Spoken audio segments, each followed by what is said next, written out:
Curious about voting? Stay on 702.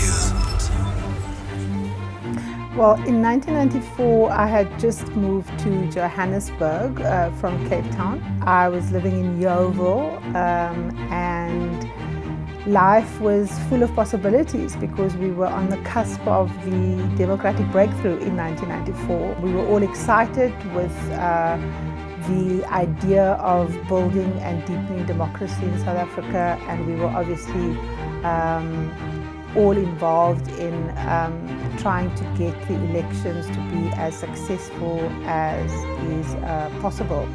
And of course, I'd never voted before, so it was a very new experience for me, very emotional. I also felt very proud simply because I could share it with comrades who had, together with me in our youth, fought for liberation.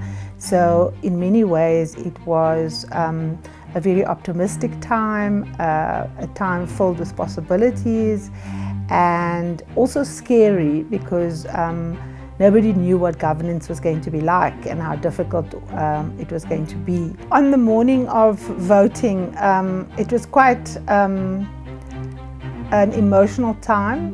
We were obviously part of the snaking queues in the whole of South Africa.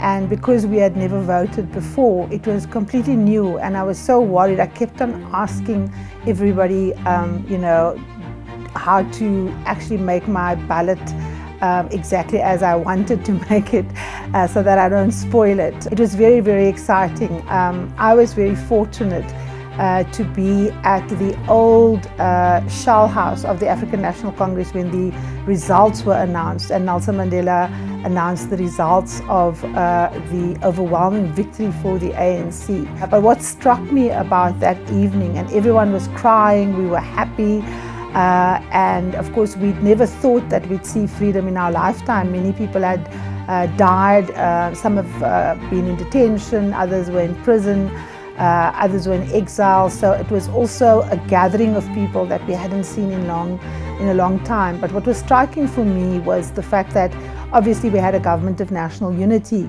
and Madiba was actually quite shocked at the fact that the PAC didn't make the required 5% to be in the government of national unity. He was visibly taken aback by the fact that they couldn't muster that support. The 2019 elections for me is probably one of the most important elections, simply because I think our democracy is maturing, but also fracturing. We also have a record number of parties that are participating. So there's a lot of smaller parties. The ballot paper is huge. I think it's going to be quite confusing for a lot of people. I don't think a lot of people know who exactly they're going to vote for.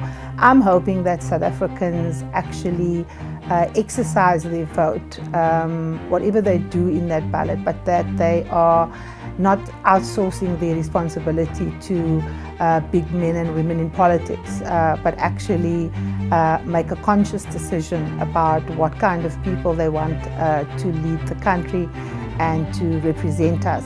As a citizen, and maybe it's because I'm a journalist, I also want to see the media being allowed to be able to cover this election in every nook and cranny of this country without being intimidated, without being harassed, and without being threatened. I think if we don't have the media covering the elections in that way, the quality of the freedom of our election might well be drawn into question. Stay informed ahead of the elections. Stay on 702.